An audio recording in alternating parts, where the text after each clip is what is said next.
Topic डाल लीजिए भारतीय अर्थव्यवस्था, इंडियन इकोनॉमी। जो पेट में आपके टॉपिक्स हैं उन्हें हम आपको शॉर्ट में समझा दें, आपका एक रिवीजन हो जाएगा।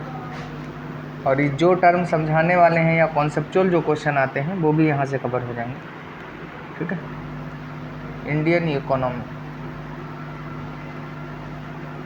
तो इसमें ज़्यादा से जो टॉपिक हैं वो फैक्चुअल डेटा ओरिएंटेड हैं, तो हम उन्हें पहले कवर कर लें। पहला टॉपिक डाल लीजिए योजना आयोग तथा पंचवर्षीय योजनाएं, planning commission and 5 year plans. योजना आयोग तथा पंचवर्षीय योजनाएं।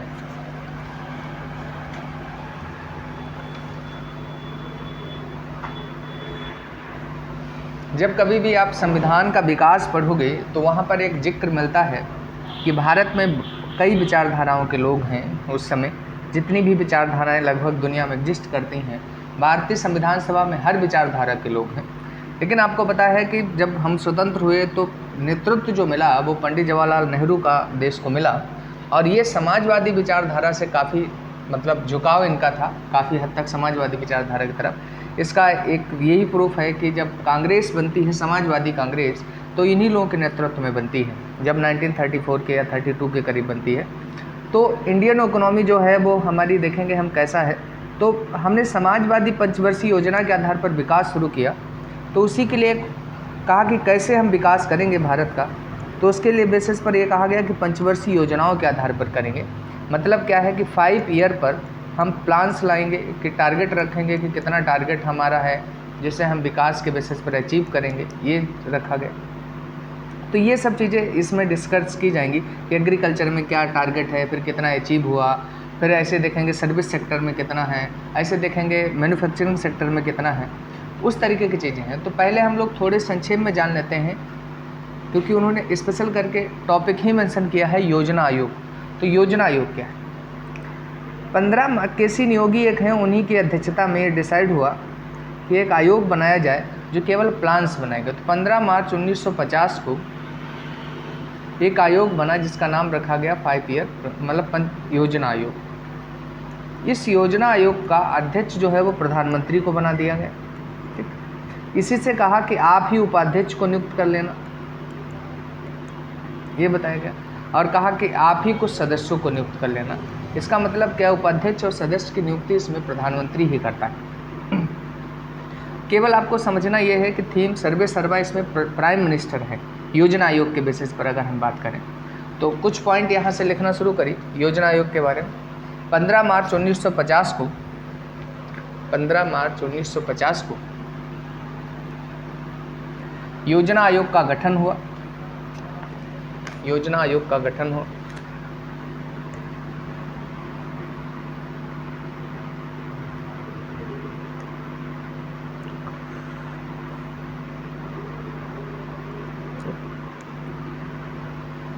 जब गठन हो गया तो हमसे अब ये पूछा जाता है कि किस प्रकार की संस्था है। तो देखिए संक्षेप में हम बता दें, सामान्यतः पेपर में जो पूछी जाती हैं वो 3 तरीके की संस्थाएं होती हैं। एक संवैधानिक संस्था पूछी जाती है हमसे, कॉन्स्टिट्यूशनल बॉडी कौन कौन सी हैं। दूसरा अगर हम कहें तो संविधिक संस्था पूछी जाती हैं, स्टैट्यूटरी बॉडी कौन कौन सी हैं, और फिर गैर संविधिक या गैर संवैधानिक पूछी जाती हैं।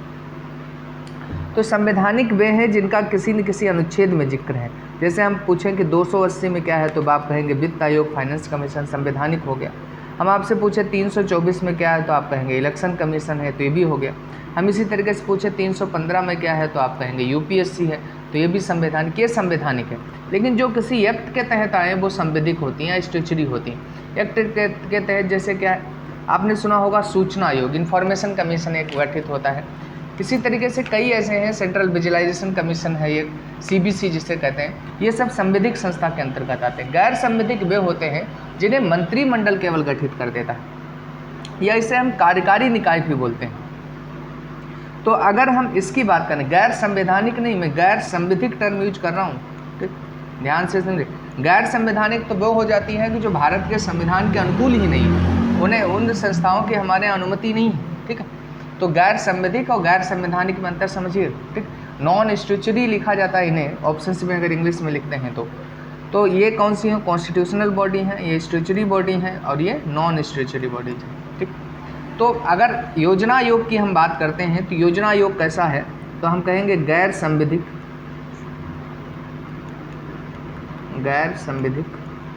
या नॉन स्टैच्यूटरी बॉडी है। ठीक, तो इसका लिख लीजिए टाइप गैर संविधिक निकाय है। और क्या इसकी रिकमेंडेशंस बाध्यकारी नहीं होती, एडवाइजरी टाइप की होती, परामर्शदात्री।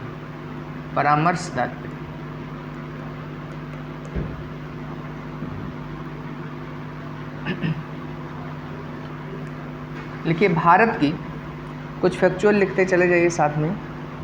देखिए भारत की पहली पंचवर्षीय योजना 1 अप्रैल 1951 ईस्वी से प्रारंभ हुई। 1 अप्रैल 1951 से प्रारंभ हुई।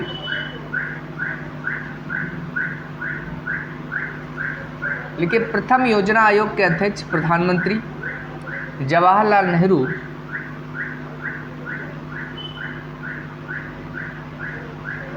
आवाज बहुत इको कर रही, किसी का माइक ऑन। ठीक है, प्रथम योजना आयोग के अध्यक्ष प्रधानमंत्री जवाहरलाल नेहरू एवं उपाध्यक्ष गुलजारी लाल नंदा थे।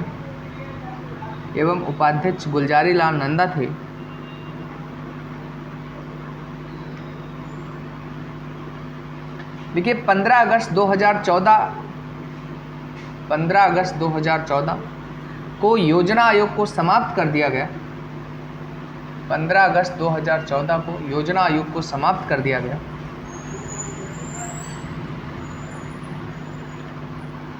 एक जनवरी 2015 को भारत सरकार द्वारा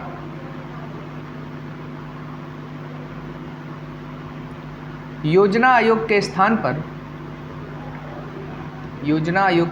पर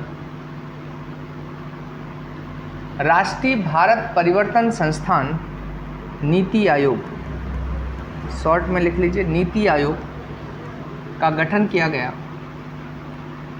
1 जनवरी 2015 को भारत सरकार द्वारा योजना आयोग के स्थान पर नीति आयोग का गठन किया गया।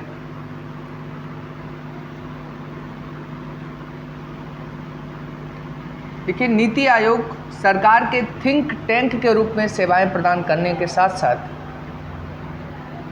नीति आयोग सरकार के थिंक टैंक के रूप में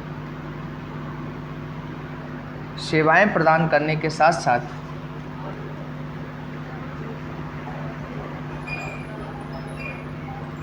तकनीकी परामर्श भी उपलब्ध कराता है। नीति आयोग की संरचना लिख लीजिए, स्ट्रक्चर क्या है। संरचना, अध्यक्ष लिख लीजिए, इसमें भी प्रधानमंत्री ही होता है। प्रेसिडेंट जो है वो पीएम है। इसमें एक गवर्निंग काउंसिल बनाई गई है, तो गवर्निंग काउंसिल लिख लीजिए। गवर्निंग काउंसिल में सभी राज्यों के मुख्यमंत्री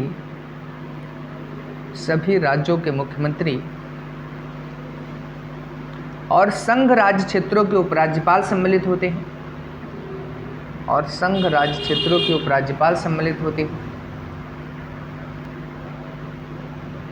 इस समय प्रधानमंत्री तो पता ही है कौन है, तो वही अध्यक्ष हो जाएंगे। अगर उपाध्यक्ष पूछ दिया जाए तो नए उपाध्यक्ष इसके सुमन बेरी बने, सुमन बेरी, और प्रधानमंत्री द्वारा ही इसे नियुक्त किया जाता है उपाध्यक्ष को।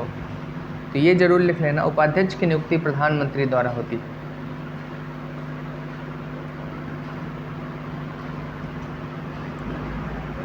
नीति आयोग के जो सीईओ हैं वो परमेश्वरन अय्यर हैं इस समय। परमेश्वरन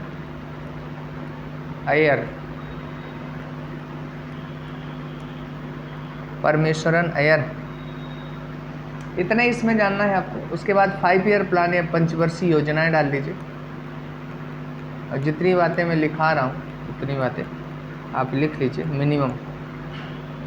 पहला डालिए प्रथम पंचवर्षीय योजना,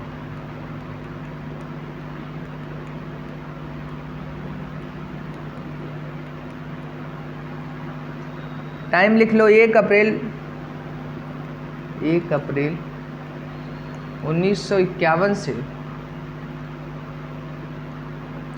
31 मार्च 1956।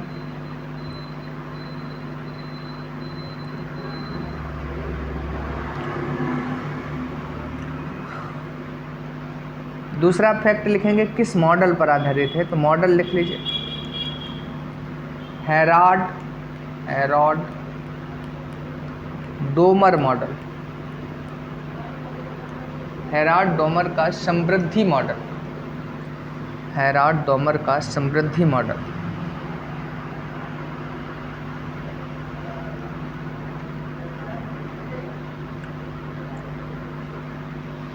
फिर उद्देश्य लिखिए, युद्ध विभाजन से उत्पन्न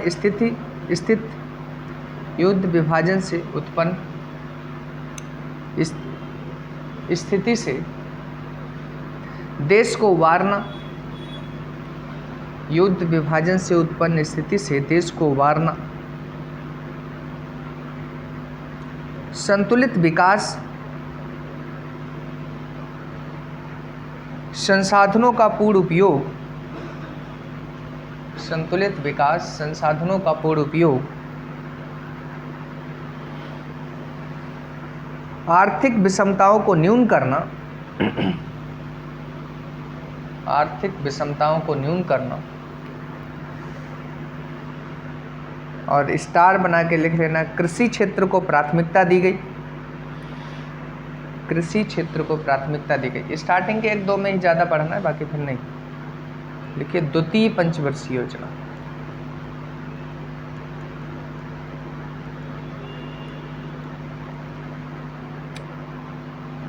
सेकेंड 5 ईयर प्लान है, 1 अप्रैल 1956 से स्टार्ट हुआ, 31 मार्च 1961 तक। पीसी महालनोबिस का 4 क्षेत्रीय मॉडल था, तो पीसी महालनोबिस मॉडल पर कहा जाता है, पीसी महालनोबिस,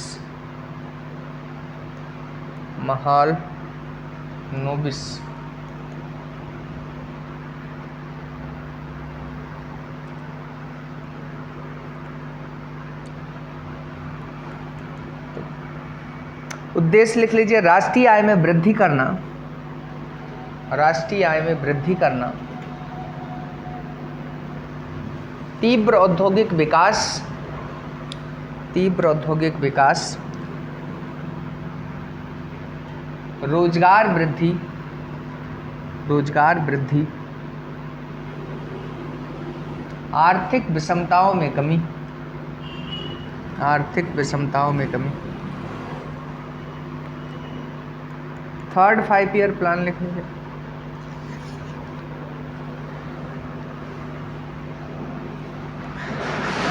एक अप्रैल 1961 से 1966 तक, 31 मार्च 1966 तक। पूछा जाए किस मॉडल पर आधारित है, तो डॉक्टर सैंडी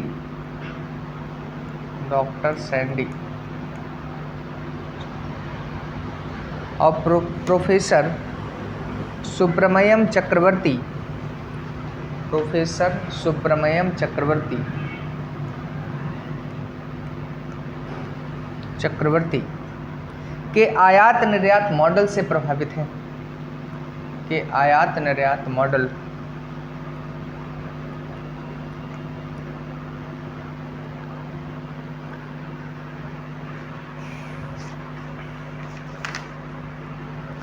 उद्देश्य में कुछ नहीं लिखना है विशेष वहाँ से, क्योंकि कुछ कंप्लीट ही नहीं होता है। उसके बाद लिख लेंगे योजना अवकाश, यहाँ से अब क्वेश्चन बनना शुरू हो जाता है। ये पहला योजना अवकाश है 1966 से 1969 तक, 1969 तक, 1 अप्रैल 1966 से 31 मार्च 1969 तक।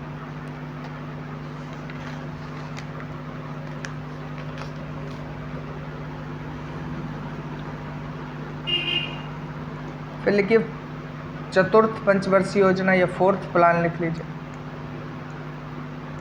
1969 से 1974 सब में वही आपको स्टार्ट 1 अप्रैल से करना है और ख़त्म 31 मार्च पर, क्योंकि हमारा वित्तीय वर्ष यही होता है। इसका मॉडल लिख लीजिए, गॉडगिल रणनीति पर आधारित था। गॉडगिल रणनीति पर आधारित है।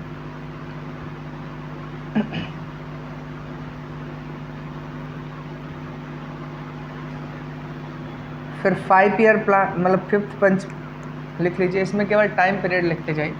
1 अप्रैल गॉडगिल रणनीति या गॉडगिल स्ट्रैटेजी, बस। प्रोफेसर अशोक ने दिया था इसे। पांचवी पंचवर्षीय योजना लिखे 1 अप्रैल 1974 से 1979 तक ये चला था।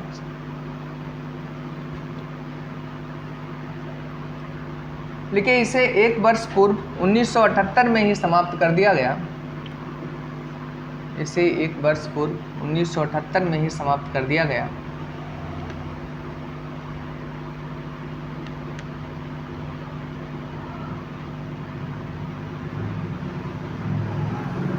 ये आगत निर्गत मॉडल पर आधारित थी। इनपुट आउटपुट मॉडल कहते हैं इसे। आगत निर्गत का मतलब है इनपुट आउटपुट मॉडल।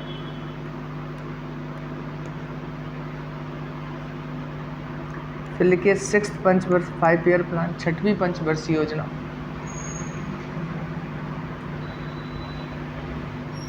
किसमें नाम नहीं बताए?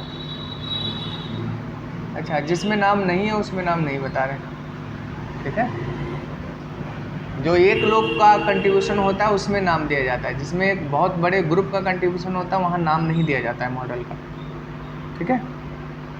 तो लिख लीजिए 6वीं पंचवर्षीय योजना 1 अप्रैल 1980 से 1985।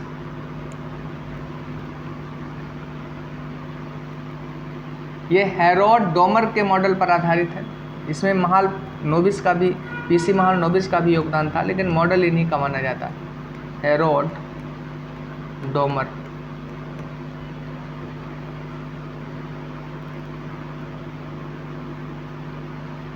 इसे निवेश योजना मॉडल के नाम से भी जाना जाता है, इन्वेस्टमेंट मॉडल। इसे निवेश योजना मॉडल के नाम से भी जाना जाता है।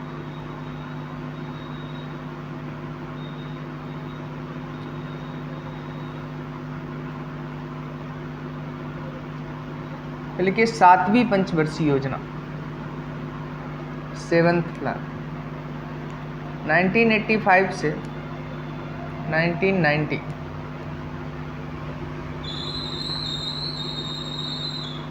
उदारीकरण या लिबरलाइजेशन मॉडल पर आधारित है। उदारीकरण या लिबरलाइजेशन मॉडल पर। उद्देश्य इसका था काम, भोजन और उत्पादकता।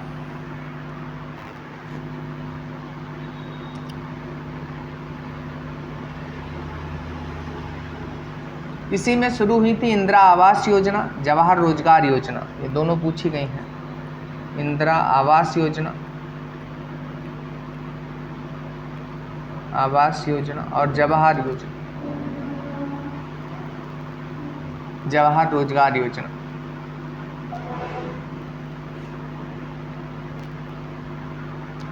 फिर 8वीं पंचवर्षीय योजना, अर्थ प्लान क्या है? 1992 से 1997, 2 वर्ष का फिर योजना अवकाश होता है बीच में, 91-92। लिखिए यह किसी भी मॉडल पर आधारित नहीं थी, यह किसी भी मॉडल पर आधारित नहीं थी। यह योजना IMF और विश्व बैंक के सुझावों पर आधारित थी। यह योजना IMF और विश्व बैंक के सुझावों पर आधारित थी, इसलिए इसे W मिलर मॉडल कहा जाता है। डब्ल्यू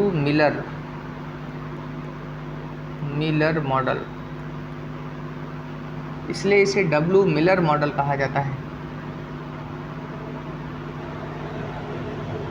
राव मनमोहन मॉडल के नाम से भी जानी जाती है। नरसिम्हा राव से राव लिया गया है और मनमोहन वित्त मंत्री थे उस समय, मनमोहन से राव मनमोहन मॉडल के नाम से भी जानी जाती है।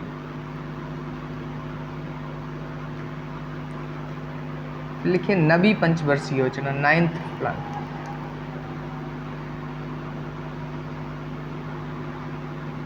एक अप्रैल 1997 से 31 मार्च 2002, 1997 से 2002। ये भी इनपुट आउटपुट मॉडल आगत निर्गत मॉडल पर आधारित है। आगत निर्गत मॉडल। सामाजिक न्याय और समानता के साथ विकास उद्देश्य है इसका। सामाजिक न्याय और समानता के साथ विकास। अब देखिए कोई अवकाश नहीं है, 12 पंचवर्षीय 5 ईयर प्लान आए हैं, 9 तक ही क्वेश्चन जनरली पूछे गए हैं अभी तक। तो 11वीं 12वीं का बहुत ज़्यादा टाइम पीरियड पूछ सकते हैं। अब 2002 से 2007 तक कौन सी 10वीं हो जाएगी, यही लिखते जाइए। 10th जो है वो 2002 से 2007। 11th की हम बात करें तो 2007 से 2012, और 12th की अगर हम बात करें तो 2012 से 2017।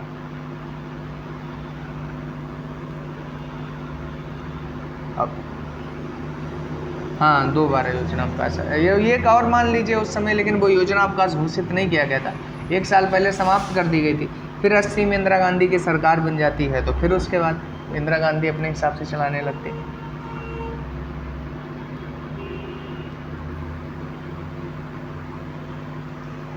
तो कुछ हम इम्पॉर्टेंट फैक्ट इस चैप्टर से लिखा रहे हैं, अब इन्हें पॉइंट बनवाना के लिख लीजिए जो पूछे जाएंगे, ठीक। देखिए भारत की पंचवर्षीय योजना प्रणाली को रूस से अपनाया गया। भारत की पंचवर्षीय योजना प्रणाली को रूस से अपनाया गया।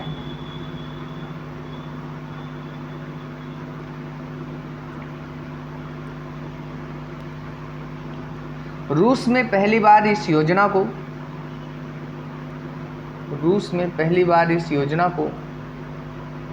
जोसेफ स्टालिन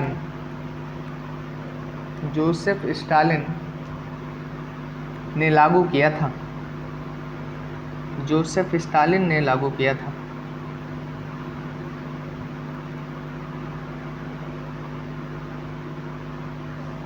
दूसरा लिखिए भारत में अनवरत योजना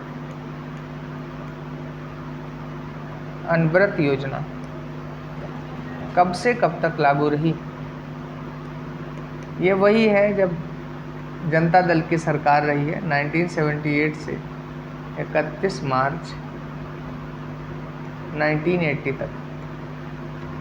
ये सब याद करने वाले फैक्ट हैं, आपको याद करना। अच्छा 12वीं पंचवर्षीय योजना के एक बार उद्देश्य पूछ लिया गया था, लिख लेना। 12th 5 ईयर प्लान का 12वीं पंचवर्षीय योजना का उद्देश्य तेज, सतत, अधिक समावेशी विकास। अधिक समावेशी विकास।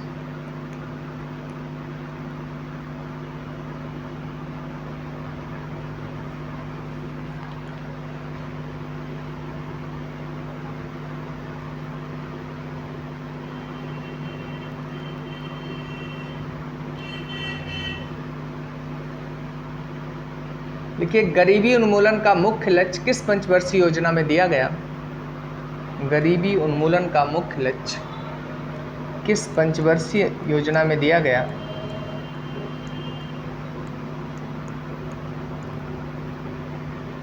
पांचवी पंचवर्षीय। उन्मूलन का मतलब होता है समाप्त करना या एबोलिश करना होता है।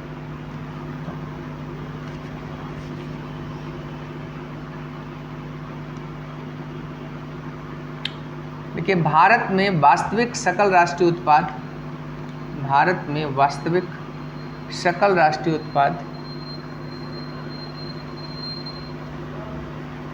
कि संचयी वार्षिक वृद्धि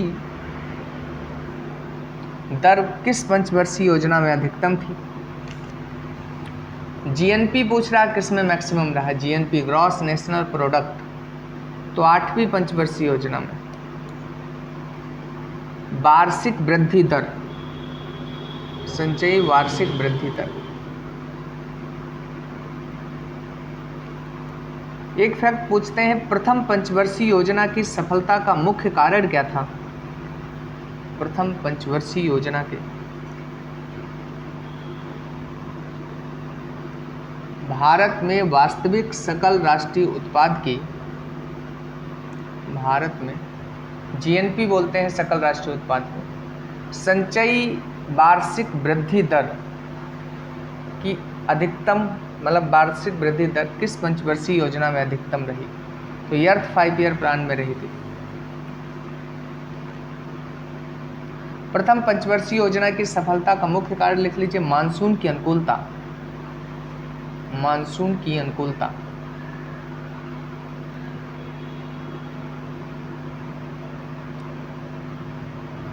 अच्छा, ये पूछा जाए योजना आयोग का अंत किस प्रधानमंत्री ने किया, तो क्या बताओगे?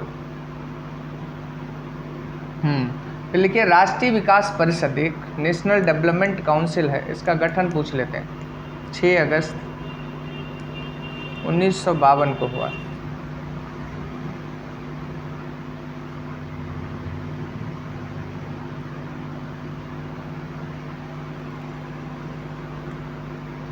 देखिए, सबसे ज़्यादा विकास दर किस पंचवर्षीय योजना में रही? सबसे ज़्यादा विकास दर किस पंचवर्षीय योजना में रही?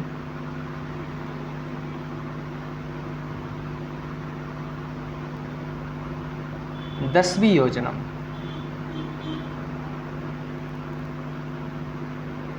किस पंचवर्षीय योजना में कृषि ने ऋणात्मक विकास प्रदर्शित किया? निगेटिव ग्रोथ, नेगेटिव डेवलपमेंट या ग्रोथ लिख लेना। एग्रीकल्चर में नेगेटिव ग्रोथ केवल 3rd 5 ईयर प्लान में रहा। 2 कारण हैं, हमने 2 युद्ध लड़े थे, 62 और 65 का, और फिर इस दौरान सूखा भी पड़ गया था। तो 2-3 कारण, एक युद्ध और उसका एक कारण ये। तो तीसरी पंचवर्षीय योजना में कृषि ने ऋणात्मक। फिर लिखिए, परिवार नियोजन का अंगीकरण किस पंचवर्षीय योजना में किया गया? संपूर्ण परिवार अंगीकरण पूछा जाए या परिवार नियोजन पूछा जाए, दोनों 6ठी पंचवर्षीय योजना में। फिर लिखिए, 20 सूत्री आर्थिक कार्यक्रम, 20 सूत्री आर्थिक कार्यक्रम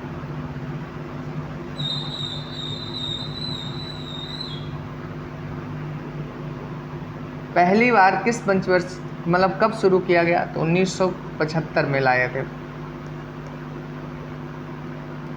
20 सूत्री आर्थिक कार्यक्रम।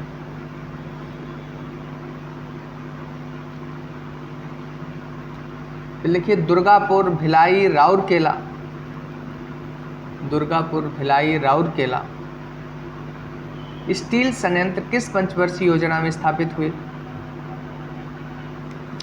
दुर्गापुर भिलाई राउरकेला ये 2nd पंचवर्षीय योजना या 2वीं पंचवर्षीय योजना में स्टार्ट हुआ।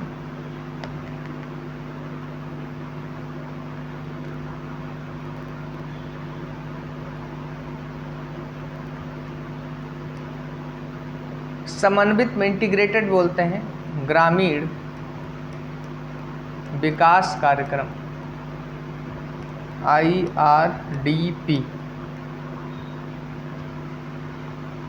किस पंचवर्षीय में आया है, योजना में आया है? तो 6th प्लान में, 6वीं पंचवर्षीय योजना।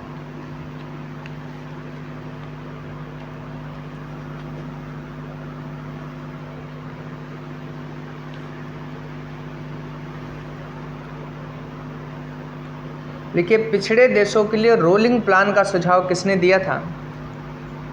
पिछड़े देशों के लिए रोलिंग प्लान का सुझाव किसने दिया था? तो जी मेर्डेल ने, जी मेर्डेल।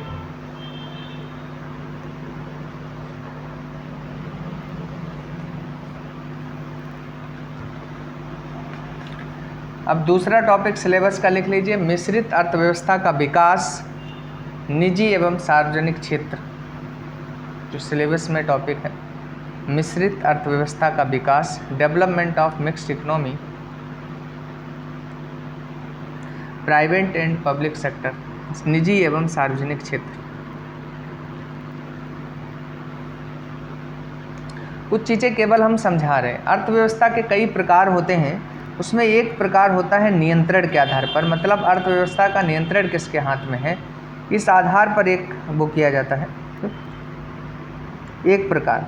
तो उसमें अगर नियंत्रण या कंट्रोल के बेसिस पर हम बोलते हैं तो 3 तरीके की अर्थव्यवस्थाएं होती हैं, इन्हें समझ लीजिएगा, हम लिखाएंगे नहीं। एक होती है उदारवादी अर्थव्यवस्था, मतलब लिबरल इकोनॉमी होती है, ठीक। दूसरी समाजवादी होती, और तीसरी होती है मिश्रित।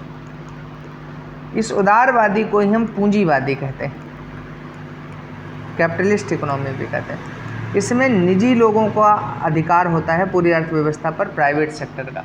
जो समाजवादी अर्थव्यवस्था होती है, इसमें सरकार का अधिकार होता है। अभी हम समझाएंगे मतलब क्या। और मिश्रित में दोनों का होता है, निजी और सरकार। तो क्या किस पर अधिकार होगा? जैसे वस्तुओं का उत्पादन कौन कर रहा है, उत्पादन, वितरण और उसके बाद फिर उपभोग। उत्पादन और वितरण पर अगर उदारवादी अर्थव्यवस्था है तो निजी लोगों का कंट्रोल होता है, केवल रेगुलेशन सरकार करती है हल्का सा, बस। ये मतलब क्या उत्पादित होगा, क्या वितरित होगा, ये निजी लोग निर्धारित करते हैं। और ये किस आधार पर निर्धारित करते हैं? इनका मेन उद्देश्य होता है प्रॉफिट ओरिएंटेड, लाभ कमाना, ठीक। और इसीलिए इनके वस्तुओं के मूल्य जो होते हैं और सेवाओं के मूल्य बाजार तय करती है। समाजवादी अर्थव्यवस्था में ये सब सरकार डिसाइड करती है कि क्या उत्पादित होगा, किस मूल्य पर बिकेगा, कैसे कैसे वितरित होगा, ये सब। जैसे रसिया इसका एग्जाम्पल माना जाता है अच्छा सा, और इसका एग्जाम्पल माना जाता है अमेरिका, यूएसए माना जाता है, ठीक। और जहाँ ये दोनों की सहभागिता से विकास किया जा रहा हो उसे हम इंडिया कहते हैं, या हम उसे कहते हैं मिश्रित या मिक्स्ड इकोनॉमी कहते हैं। तो इंडिया में अगर कोई पूछ दे तो कैसी इकोनॉमी है, तो आप कहेंगे मिश्रित अर्थव्यवस्था है, ठीक। अब दूसरा जो एक होता है डेवलपमेंट के आधार पर या विकास के आधार पर क्लासिफिकेशन होता है। विकास के आधार पर 3 तरीके की भी इसमें भी होती हैं। एक हम कहते हैं तो अविकसित होती हैं, एक अल्प विकसित होती हैं, और एक होती हैं विकसित। अविकसित कहें या विकासशील कहें, बात एक ही है, अंडर डेवलप्ड। अल्प विकसित का मतलब क्या है कि जो अभी डेवलप बहुत ज़्यादा मतलब विषम परिस्थिति में है। और विकसित का मतलब होता है डेवलप्ड इकोनॉमी। डेवलप्ड इकोनॉमी वह होती हैं जहाँ पर सभी आधारभूत आवश्यकताएं हों। आधारभूत आवश्यकताएं हमारे भारत में रोटी कपड़ा मकान को माना जाता है, क्योंकि इंसान को ये मिल जाए तो इंसान समझता है हमें सब कुछ मिल गया, लेकिन ऐसा नहीं। अमेरिका में किसने माना जाता है कि क्या उसे अधिकार मिल रहे हैं, क्या उसे सम्मान मिल रहा है, क्या उसे शांति मिल रही है। ये जितने भी अधिकार हों, सामाजिक, राजनीतिक, आर्थिक, वो सब। सम्मान उसे मिल रहा है, सोसाइटी से नहीं मिल रहा, उसे शांति की मिल रही कि नहीं मिल रही। तो अमेरिका इन सब चीज़ों को मानता है। अगर ये चीज़ें, अब अधिकार का मतलब ये आप देखिए, जब तक सब कुछ डेवलपमेंट नहीं हो जाएगा तब तक क्या होगा वहाँ पर। या अपने यहाँ की बात करते हैं, जब अविकसित की अर्थव्यवस्थाओं की बात करते हैं, यहाँ पर वही रोटी कपड़ा मकान या आधारभूत आवश्यकताएं, जैसे बिजली, इंटरनेट भी अब आ गया है उसमें, ये अगर अवेलेबल है तो हम कहते हैं कि वो हमारी अर्थव्यवस्था विकसित है। हमने ये परिभाषा निकाली, और ये भी सबको अवेलेबल नहीं है, जिसकी वजह से हम कहते हैं कि हम विकासशील अर्थव्यवस्था हैं, विकसित अर्थव्यवस्था नहीं।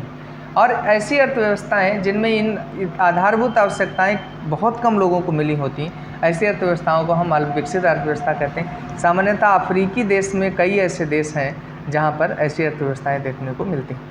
या हम कहें कि यहाँ पर एग्रीकल्चर ज़्यादा हॉबी होता है, एग्रीकल्चर क्षेत्र का ज़्यादा प्रभाव रहता है। फिर एक क्लासिफिकेशन और होता है कि अर्थव्यवस्थाओं के वैश्विक संबंध कैसे हैं। तो एक खुली अर्थव्यवस्था बोली जाती है और एक बंद अर्थव्यवस्था बोली जाती है। तो खुली और बंद अर्थव्यवस्था का अंतर समझिए। जिसमें आयात निर्यात होता है जिस अर्थव्यवस्था में, उसे हम खुली कहते थे, और जिसमें आयात निर्यात नहीं होता है उसे हम बंद अर्थव्यवस्था कहते हैं। तो ये कुछ फैक्चुअल हैं जो मैंने कई बार समझाए हैं, आप लोगों ने क्लासेस की हैं, उसमें हमने आपको रिकॉल करा दिए या रिवाइज करा दिया है। भारत सर अगर हम कहें तो मिश्रित टाइप की है, और मिश्रित में कुछ काम सरकार करेगी, कुछ निजी लोग करेंगे, इस आधार पर विकास होता है। ठीक, तो क्या इतनी बातें समझ में आई आपको? अच्छा, केवल कामिल ही समझ रहा है लग रहा है, बाकी सबको समझ आ रहा है नहीं? अच्छा, थोड़ा थोड़ा कुछ आ रहा है, चलिए अच्छी बात है, थोड़ा बहुत भी आ जाए। कुछ फैक्चुअल डेटा लिख लीजिए जिसे याद कर लेना, आपके पेपर के लिए इंपॉर्टेंट है। क्रांतियां डाल लीजिए, कृषि क्षेत्र में हुई क्रांतियां, उनका संबंध पूछा जाता है, फिर कहानी हम सुनाएंगे कभी कि ग्रीन रेवोल्यूशन क्या है। पहला लिखिए हरित क्रांति, इसका संबंध है खाद्यान्न उत्पादन से,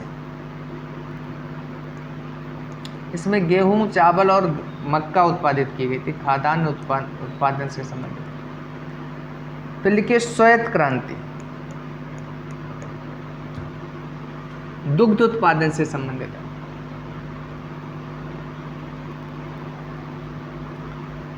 हाँ, 3 चीज़ों को विशेष, गेहूं जो है वो सबसे ज़्यादा उत्पादित होता है, फिर चावल और उसके बाद मक्का। अब इसके भी 3 प्रोग्राम हैं, 3 स्टेज हैं, वो हम समझ लेंगे बाद में, पहले आप इसे लिख लो। हरित क्रांति खाद्यान्न उत्पादन से संबंधित है, श्वेत क्रांति दुग्ध उत्पादन से, पीली क्रांति तिलहन से संबंधित है, पीली क्रांति तिलहन से संबंधित है, नीली क्रांति मत्स्य उत्पादन से संबंधित है, नीली क्रांति मत्स्य उत्पादन से संबंधित है, लाल क्रांति मांस एवं टमाटर उत्पादन से संबंधित है,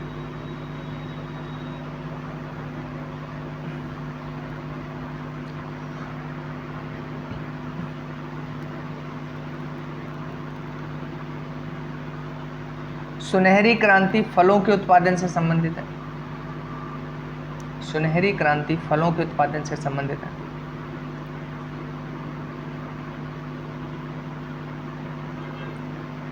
गुलाबी क्रांति झींगा एवं प्याज उत्पादन से संबंधित है,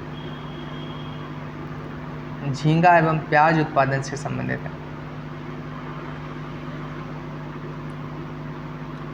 ग्रे क्रांति या भूरी क्रांति उर्वरक उत्पादन से, ग्रे क्रांति या भूरी क्रांति उर्वरक उत्पादन से संबंधित है,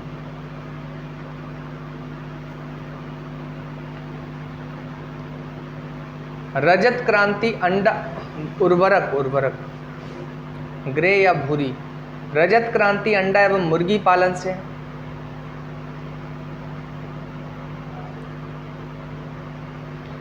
ब्लैक क्रांति खनिज तेल से संबंधित है,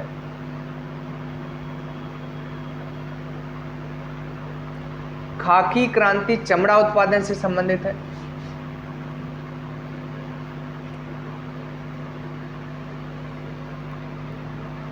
व्हाइट गोल्ड क्रांति कपास से संबंधित है,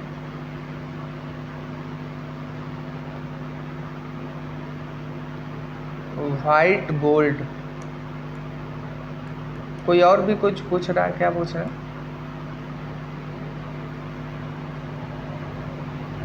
खाकी क्रांति जी, व्हाइट गोल्ड कपास से है, खाकी क्रांति चमड़ा उत्पादन से है, स्वर्ण रेशा क्रांति जूट से है,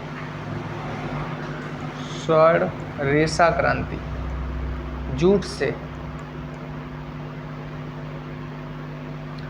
गोल क्रांति आलू से है, गोल क्रांति आलू से है,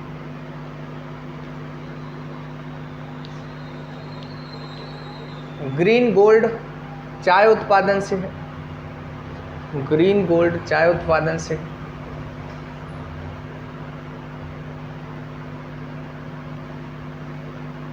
हरित सोना क्रांति बांस उत्पादन से संबंधित है, हरित सोना क्रांति बांस उत्पादन से संबंधित है।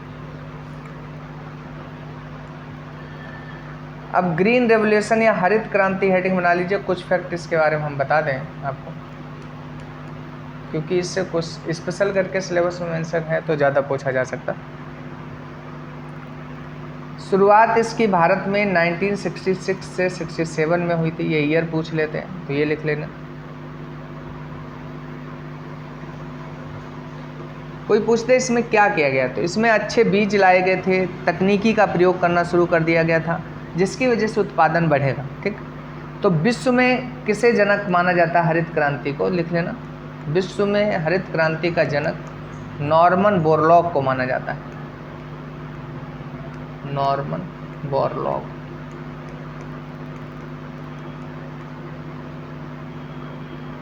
अब भारत में एम.एस. स्वामीनाथन को माना जाता है। भारत में एम.एस. स्वामीनाथन, एम.एस. स्वामीनाथन।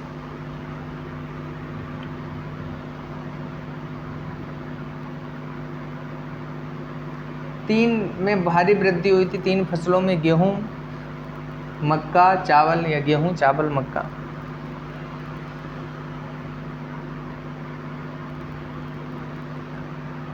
द्वितीय हरित क्रांति 2006 से शुरू हुई, लिख लेना। द्वितीय हरित क्रांति।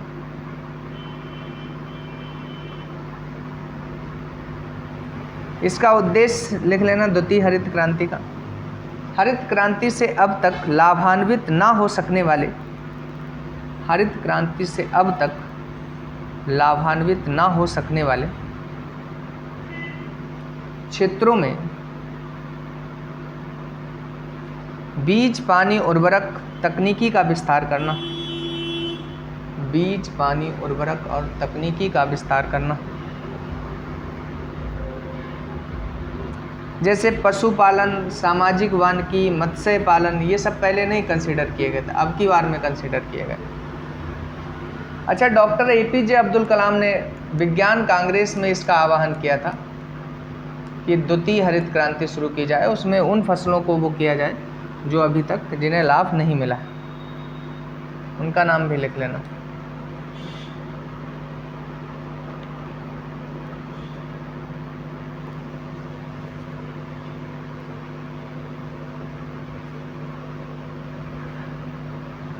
देखिए, अच्छा कोई पूछते हैं भारत में हरित क्रांति के समय प्रधानमंत्री कौन था, तो क्या बताओगे?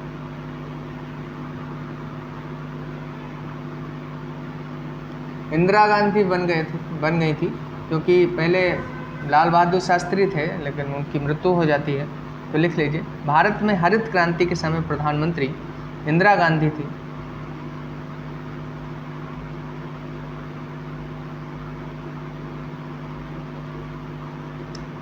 इनका देश पूछ लेते हैं। नॉर्मन बोरलॉग किस देश के रहने वाले थे, तो अमेरिका के।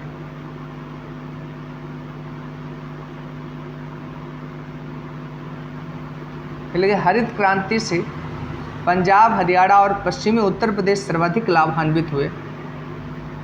हरित क्रांति से पंजाब, हरियाणा और पश्चिमी उत्तर प्रदेश सर्वाधिक लाभान्वित हुए।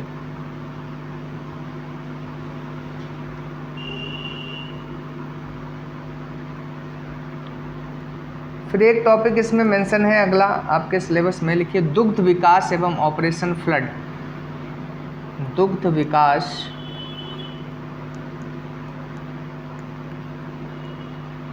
एवं ऑपरेशन फ्लड।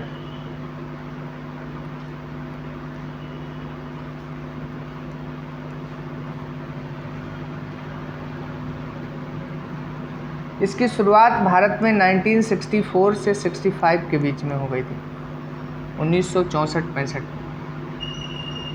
एक कार्यक्रम चलाया गया था, उसका नाम लिख लीजिए, सघन पशु विकास कार्यक्रम। सघन पशु विकास कार्यक्रम।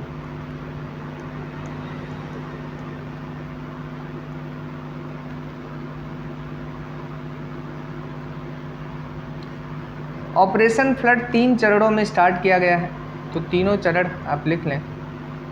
पहला चरण जो है वो 1970 से 1980 तक चला। दूसरा चरण 81 से 85 तक चला, ये पूछे जा चुके हैं। 85 से 1996 तक चला तीसरा चरण।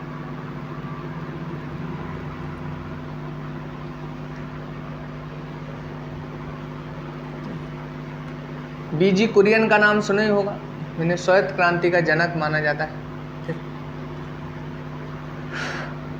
हाँ, वही वर्गीज कुरियन है।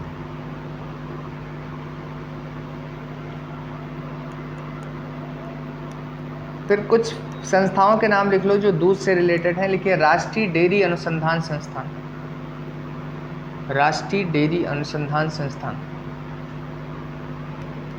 NDRI। ये करनाल में है, करनाल हरियाणा में पड़ता है। करनाल स्थान पूछ लेते हैं कभी कभी। दूसरा लिखिए Mansingh institute of training, Mansingh institute of training,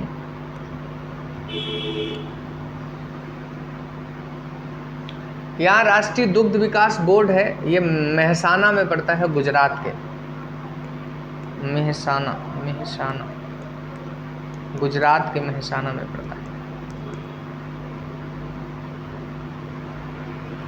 फिर लिखिए जी देसाई, जी देसाई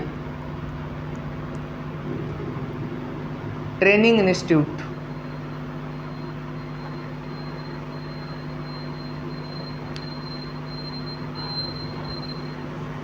ये पालनपुर में पड़ता है।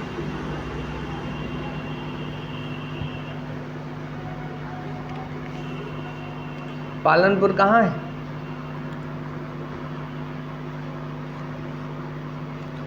राजा हिंदुस्तानी मूवी में पालनपुर शायद दिखाया, राजस्थान में। अच्छा, देख लेना पालनपुर कहाँ, गुजरात में होता है तो गुजरात में लिख लेना।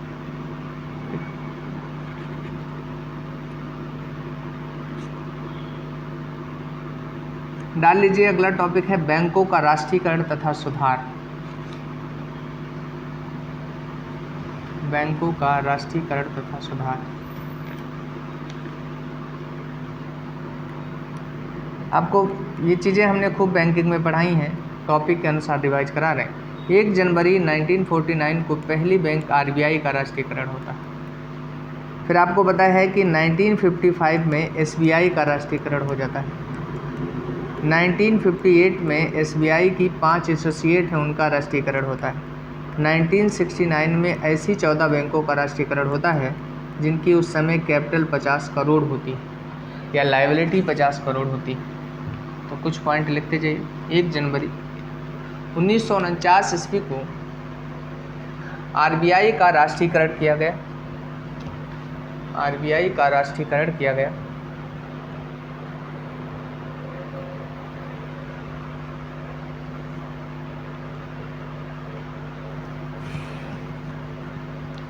मार्च 1949 में भारतीय बैंकिंग अधिनियम पारित किया गया,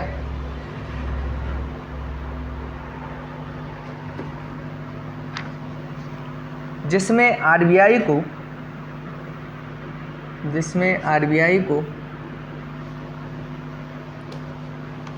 व्यापक अधिकार दिए गए, जिसमें RBI को व्यापक अधिकार दिए गए। 1 जुलाई 1955 को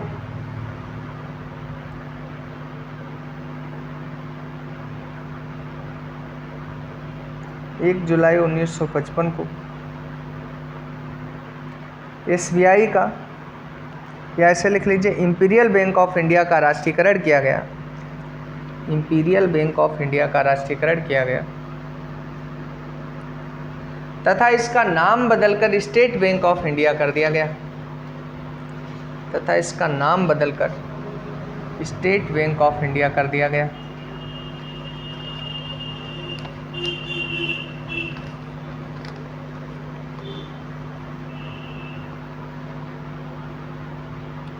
फिर 19 जुलाई 1969 को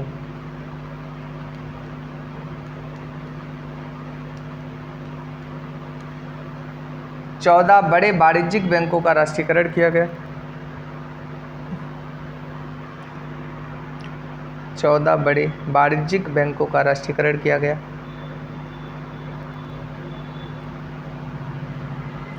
इनके नाम लिख लो, संभावित है कि पूछ लिए जाए।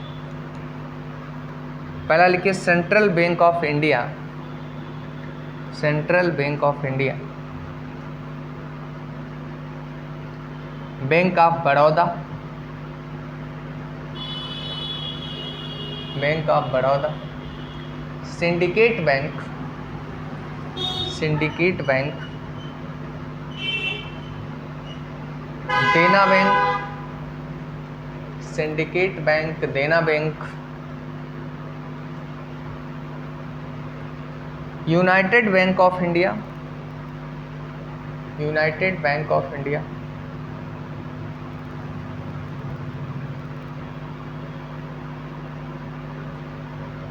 फिर united commercial bank, united commercial bank.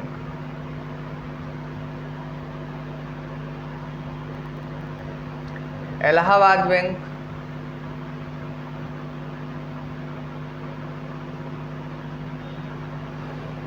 Canara bank, Indian bank, Indian overseas bank,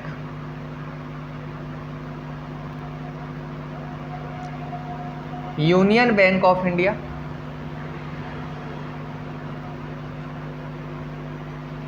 bank of India,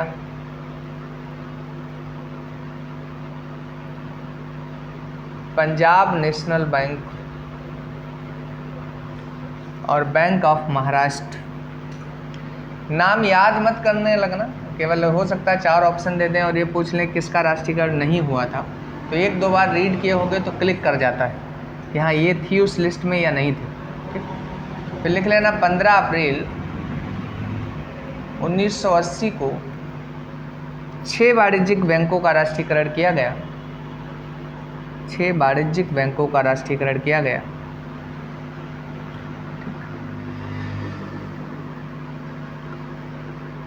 अब हेडिंग बना लो बैंकिंग सुधार।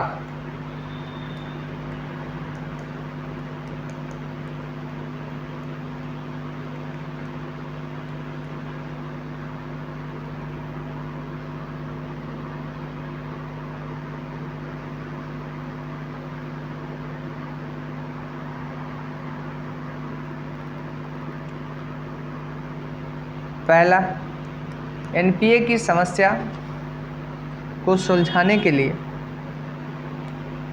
एआरसी का गठन, एसेट रिकंस्ट्रक्शन कंपनी बोलते हैं इन्हें, 1993 में किया गया। एआरसी का गठन 1993 में किया गया। एक ही सुधार आपको यहाँ तक लिखना है बस। कुछ बैंक हैं उनके स्थापना वर्ष लिख लीजिए। पहला लिखिए bank of Hindustan,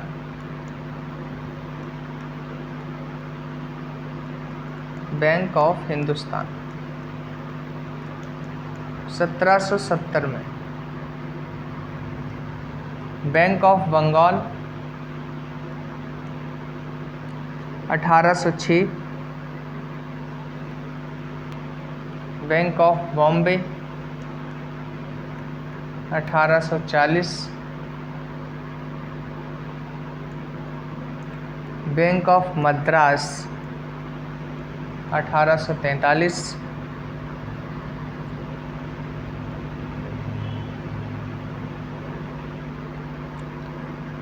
Allahabad bank 1865।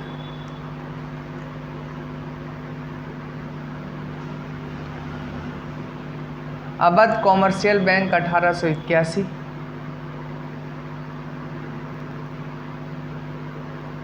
Punjab national bank 1894।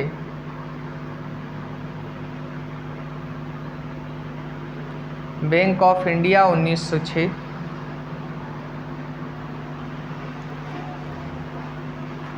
Bank of Baroda 1908।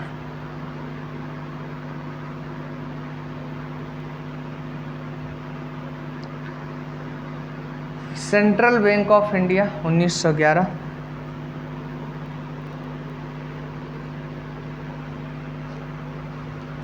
Imperial bank 1921। Imperial bank 1921, bank of Mysore 1913, bank of Mysore 1913, SBI 1955, IDBI 1964, ICICI 1994, HDFC भी 1994 है,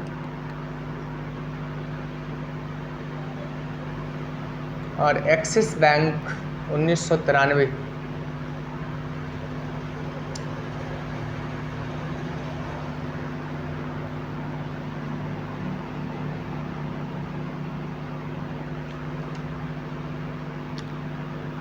लेकिन ICICI बैंक ने सर्वप्रथम इंटरनेट बैंकिंग सेवा की शुरुआत की। ICICI बैंक ने सर्वप्रथम इंटरनेट सेवा बैंक की शुरुआत की।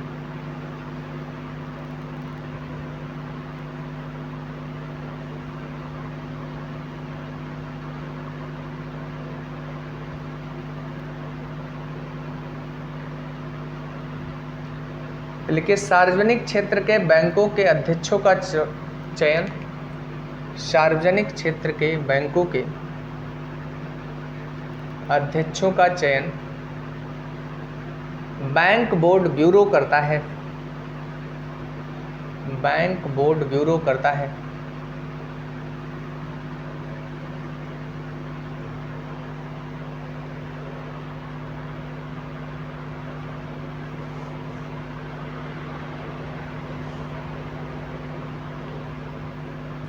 भारतीय रिजर्व बैंक को या RBI को 10,000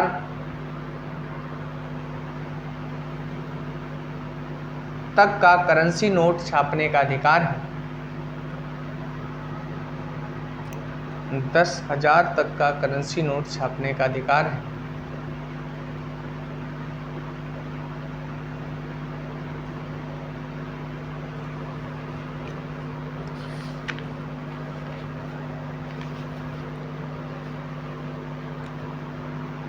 जो हमने राष्ट्रीय डेयरी अनुसंधान रिसर्च सेंटर मतलब इंस्टीट्यूट लिखा है NDRI, इसके कुछ इन्वेंशन हैं, उनके बारे में लिख लीजिएगा थोड़ा सा। फिर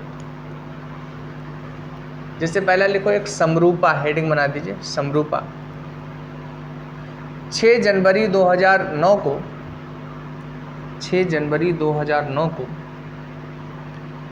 जन्मी विश्व में भैंस का प्रथम क्लोन है।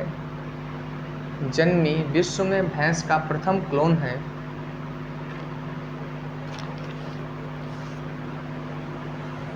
छह जनवरी 2009 को जन्मी विश्व में भैंस का प्रथम क्लोन है।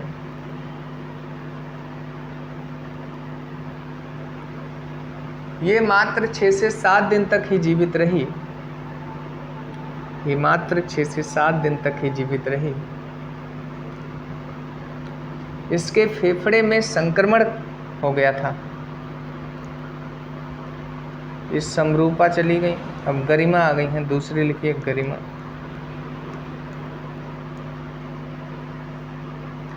छह जून 2009 को जन्मी विश्व की प्रथम क्लोन भैंस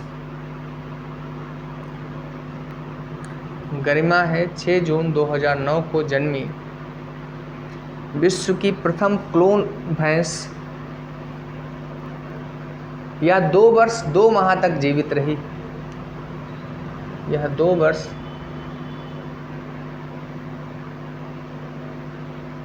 तो मैंने वो क्लोन लिखाया है, भैंस का प्रथम क्लोन है। और ये क्या है, विश्व की प्रथम क्लोन भैंस। पूरी क्लोन अलग होता है और प्रथम पूरा भैंस के रूप में वो परिपक्व हो गई। वो क्लोन ही 6 से 7 दिन तक केवल जीवित रहा। ये जिन्हें साइंस टेक बायोटेक पढ़ा है उन्हें याद होगा कि क्लोन क्या है। आपका अगर एक अभी सेल ले ली जाए उससे आपका क्लोन तैयार कर दिया जाएगा। उसमें क्या होगा, सब कुछ आपकी तरह ही हूबहू होगा। याद है कि नहीं? हाँ, मुझे नहीं पता वो कौन सी पिक्चर है, लेकिन क्लू हम आपको बता रहे, सेल से बनता है। जैसे गांधी जैसा हूबहू अभी भी कोई भी व्यक्ति पैदा किया जा सकता है, क्योंकि गांधी की सेल्स मिल सकती हैं वहाँ से, जहाँ भी उन्हें दफनाया वगैरह गया है। ठीक, तो लिखिए गरिमा द्वितीय।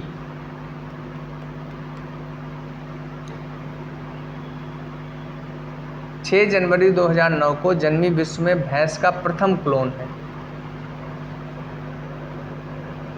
और फिर गरिमा बोला है 6 जून 2009 को जन्मी विश्व की प्रथम क्लोन भैंस है। गरिमा द्वितीय लिखिए 22 अगस्त 2010 को जन्मा भैंस का क्लोन। 22 अगस्त 2010 को जन्मा भैंस का क्लोन। फिर लिखिए महिमा। महिमा 25 जनवरी 2013 को जन्मी विश्व की दूसरी क्लोन। 25 जनवरी 2013 को जन्मी विश्व की दूसरी क्लोन। ये गरिमा द्वितीय की है, गरिमा द्वितीय से जन्मी थी। ये भी लिख देना ब्रैकेट में, गरिमा द्वितीय ने इसे जन्म दिया था, महिमा को। फिर लिखे पूर्णिमा। एक दिन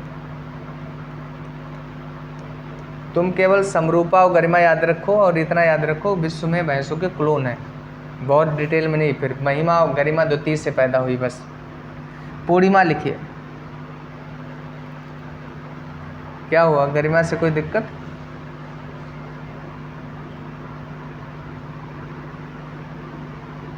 पहली गरिमा मैंने 2 वर्ष 2 माह तक जीवित बताया,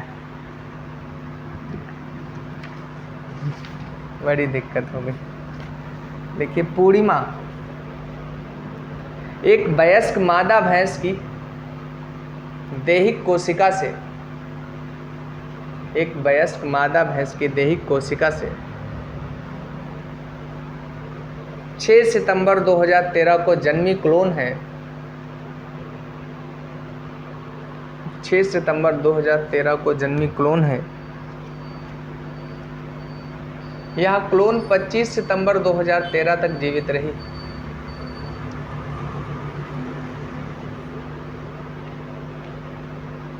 लालिमा लिखिए, लालिमा।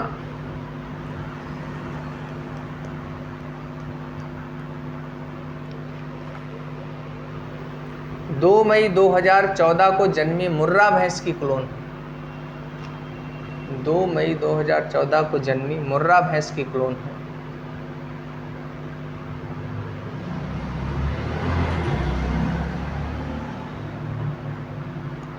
स्वरूपा।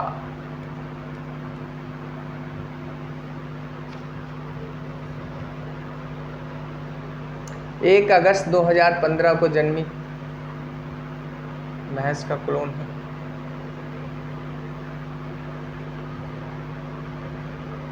हिसार गौरव, बस यही लास्ट लिखना है आपको, हिसार गौरव।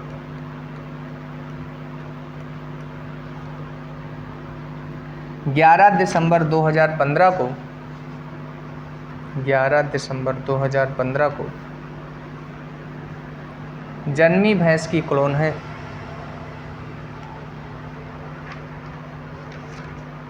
जन्मी भैंस की क्लोन है।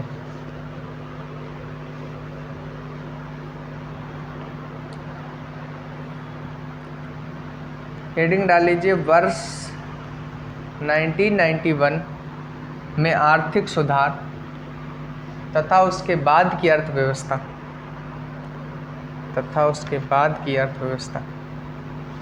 कल हम लोग इकोनॉमी कवर कर लेंगे, मुश्किल से 1 घंटे और लगेगा बस। इतनी देर से ओके का इंतज़ार कर रहे थे। अब देख लेना सिलेबस में क्या लिखा हुआ है।